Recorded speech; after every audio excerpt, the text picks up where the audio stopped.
बंदो गुरुपद कंज कृपा सिंधु नररूप हरि महामोहतम पुंज व्यास वचन रवि कर निकर। भक्तगणों को तथा देशवासियों को मेरा हार्दिक नमन। भगवान कृष्ण ने श्रीमद् भागवत गीता में अपने मुखारबिंद से कहा है, हृदय विच्छिन्नम ओंकारम घंटानादम वीर स्वर्णवत प्राणैन दीर्घम तत्रात् पुनः संवेशये यश्वरम। अर्थात हृदय में निहित मृणाल तंतु सदृश ओंकार को ब्रह्मरंध्र में ले जाकर प्राण द्वारा उसका घंटानाद के समान स्थिर घोष सुने। हृदय के निहित मृणाल तंतु सदृशम ओंकारम, ओंकार की ध्वनि अनहद नाद में जो ब्रह्मरंध्र में ले जाकर प्राण द्वारा उसका घंटानाद, यह प्राण जीवात्मा अनहद नाद में चला जाएगा, उसका घंटानाद के समान अस्थिर होकर सुने, वहाँ ओंकार की ध्वनि होगा।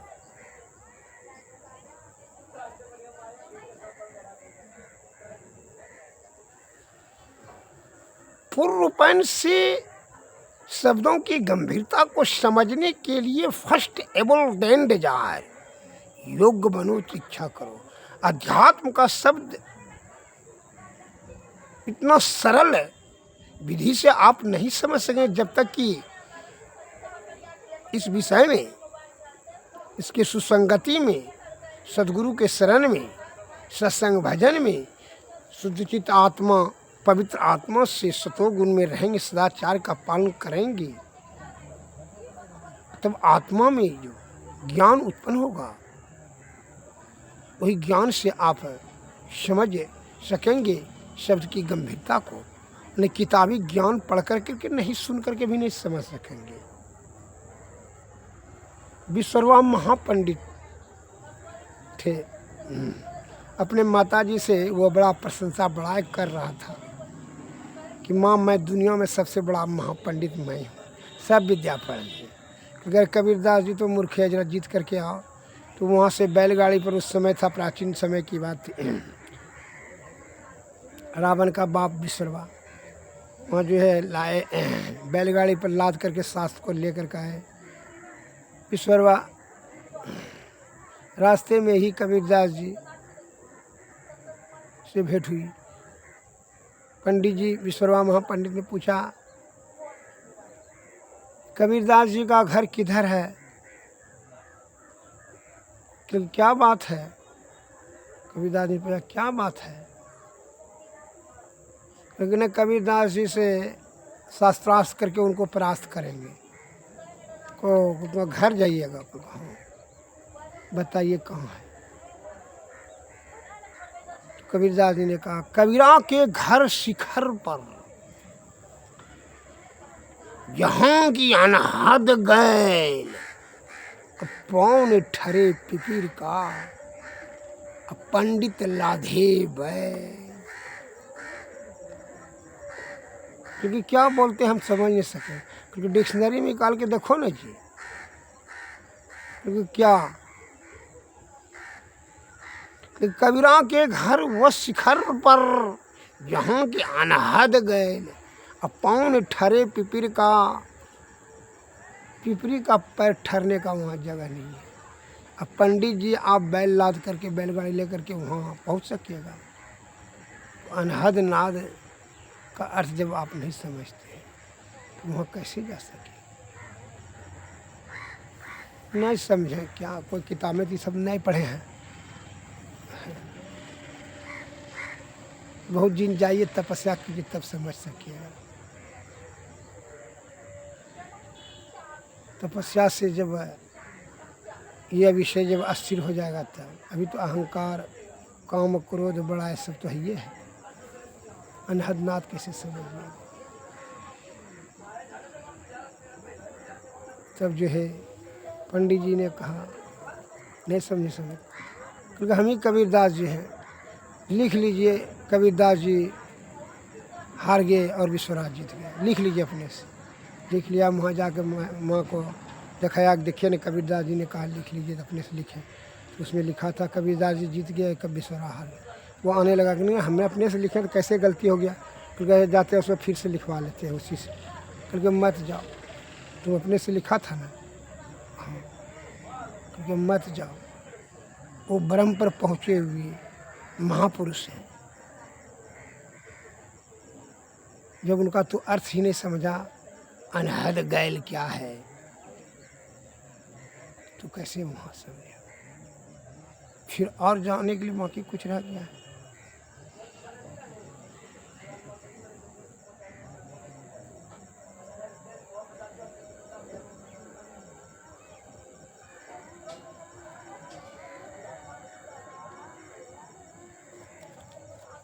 इसलिए इस बात को, शब्द की गंभीरता को समझने के लिए सदगुरु के शरण में जाएं, तभी उनकी कृपा से आपको युक्ति मिलेगा, माने ज्ञान मिलेगा, आत्मज्ञान जागरूक होगा। कहा है बिनु सत्संग विवेक न होई, राम कृपा बिनु सुलभ न सोई। सोई जानो सत्संग प्रबाहु, लोक निवेदन आनहु पाहु।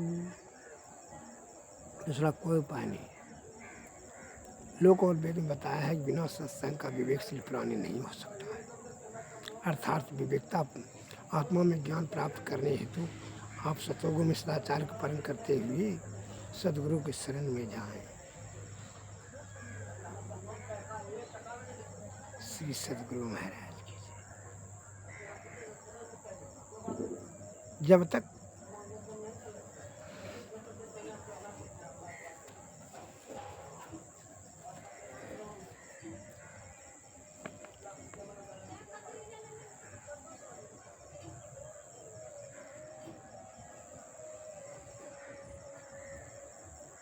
विषय के परे ही ईश्वर है, और जब तक कि विषय के आप अंदर में रहेंगे तो ईश्वर तक नहीं पहुंच सकते।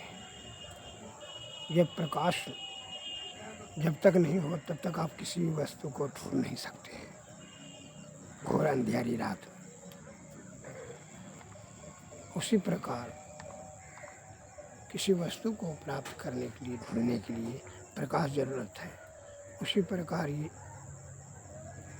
जीवात्मा को परमात्मा में परब्रह्म की प्राप्ति हेतु आत्मज्ञान से, गुरु के कृपा से, वह प्रकाश के उन्हीं के सहारे आप जो है परब्रह्म की प्राप्ति की ओर उन्मुख हो सकते हैं।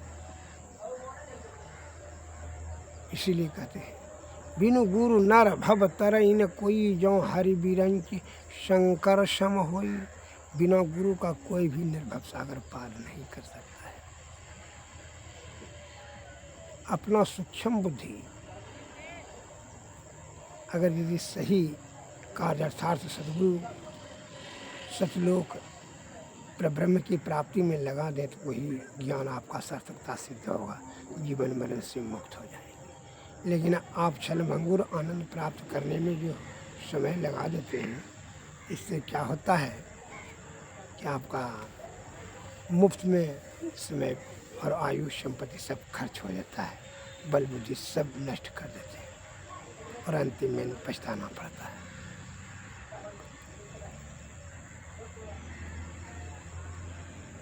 इसलिए वह ज्ञान का ही, आत्मज्ञान का ही प्राप्ति करने के लिए बारे में सदैव प्रयत्न रहे। आत्मज्ञान से ही मोक्ष की प्राप्ति संभव है। एक उदाहरण देता हूँ। एक धोबी ने गधा चराने के लिए गया, वहाँ हीरा ही हीरा मिला, बड़ा कीमती हीरा।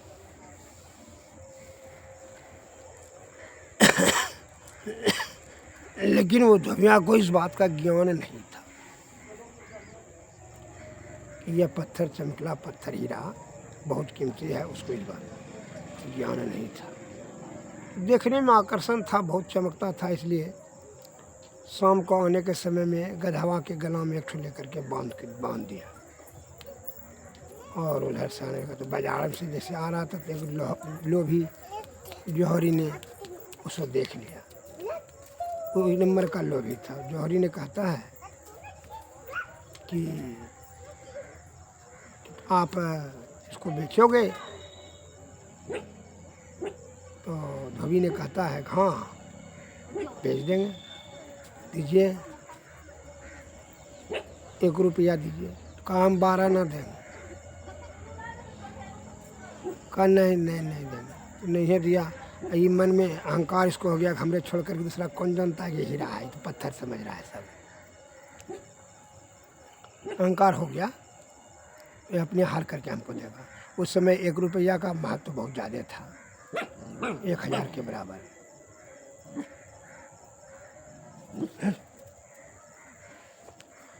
तो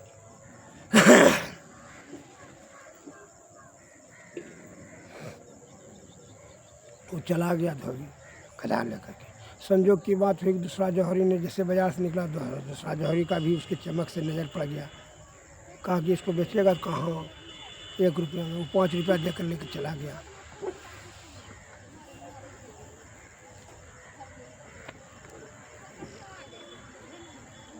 तब जो है वो क्या करता है, तो इस सवेरे रात भर तो उसको नींद लगा कर जैसे जाते हैं केरप में हम ले लेंगे। वो लोभी जौहरी को आया, रामू बैठा है। धोबिया उधर से निकला, कल हाँ सेठ जी कहिए क्या? कल कह रहे वो 2 पत्थर ले लेते हैं केरप पे। कल के नहीं वो तो बिक गया, वो तो 5 रुपया में ले लिया, बेच दिए। कल कह रहे भारी मूर्ख हो तुम। कल तो 1 करोड़ का चीज़ था। कल तो आप महामूर्ख हैं। जब आप जानते थे कि 1 करोड़ का चीज़, तो आप 4 आना के लिए कैसे छोड़ दिए उसको? तो आप तो महामूर्ख हैं। हम तो अज्ञानता के कारण से हम नहीं उसका कीमत जान सके, तो हम उसको 5 रुपया में बेच दिए। लेकिन आपने जानबूझ करके 1 करोड़ का चीज़ 4 आना के लिए छोड़ दिया। आपसे ऐसा महामूर्ख कोई नहीं है।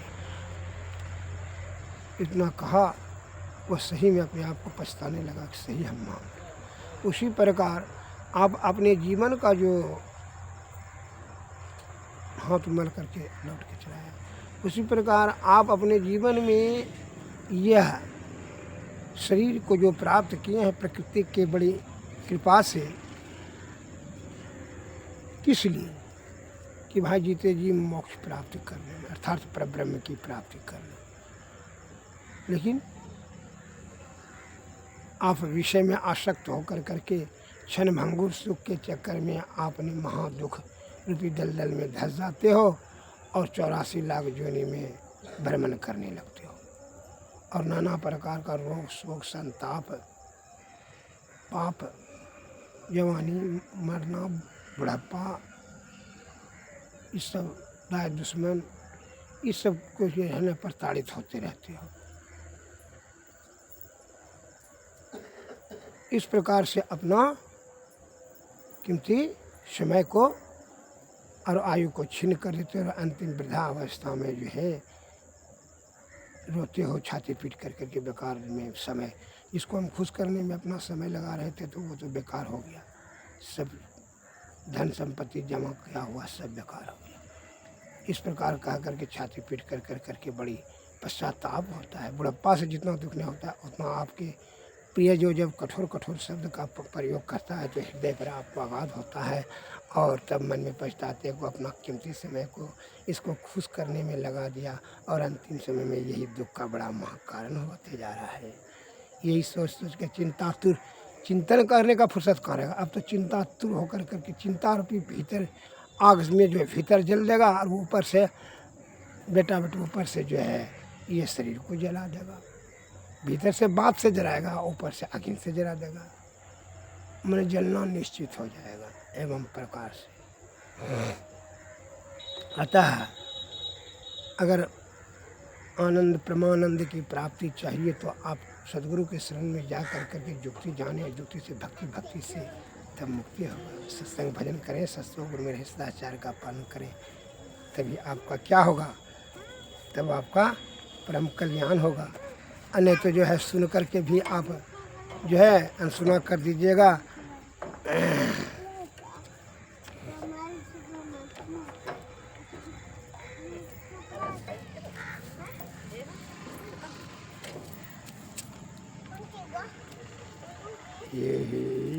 विधि जय भव पार मोर गुरु भेद दियो, दृष्टि जुगल कर ले मैं सुख मनिया में, देखबै अजब रंग रूप हजार मोर गुरु भेद दियो। यही विधि जय भव पार मोर गुरु भेद दियो, दृष्टि जुगल कर लेबै सुख मनिया में हो तम माजे फूटी फूटी ऐते अवच पंच रंगवा हो, बिजली चमके ये ते तार मोर गुरु भेद दियो। सुरति चढ़ी चढ़ी चंदन हारते, लगते सूरज ब्रह्मरूप, धसिए श्रुति शब्द समयते हो, पहुँची मिलिए जेते सतसार मोर गुरु भेद दियो। संतन करे यह भेद छिपल छल, पावा कयल परचार मोर गुरु भेद दियो। यही विधि जय वैभव पार मोर गुरु भेद दियो।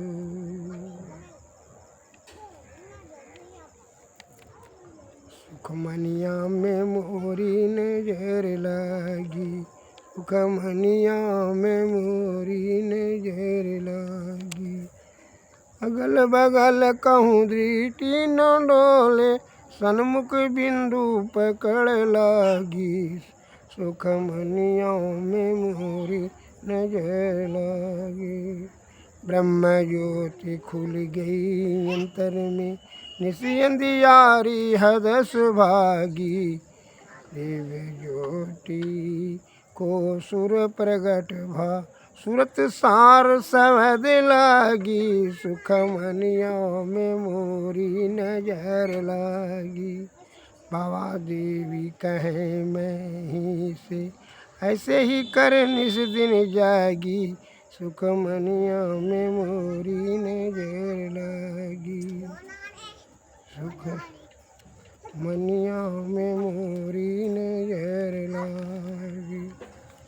आरती तन मंदिर में कीजिए, दृष्टि जुगल कर सन्मुख दीजिए, चमकै बिंद सूक्ष्म अति उज्ज्वल, ब्रह्म ज्योति कमल खलीजिए, जगमग जगमग रूप ब्रह्मांडा, निरखी निरखी ज्योति तेज दीजिए, शब्द सुरतयाभ्यास सरलतर, करी सार शब्द गहिली जी, ऐसी जुग कया गढ़ त्यागी, भव भ्रम भेद सकल मल छीजी, अवखंडन यारति यह निरमल, त्रिमय ही अमृत रस पीजिया, तन मंदिर में कीजिए, दृष्टि जुगल कर सन्मुख दीजिए। सद्गुरु महाराज की जय। श्री सद्गुरु महाराज। सद्गुरुवे नमः। सद्गुरुवे नमः। नमस्कार।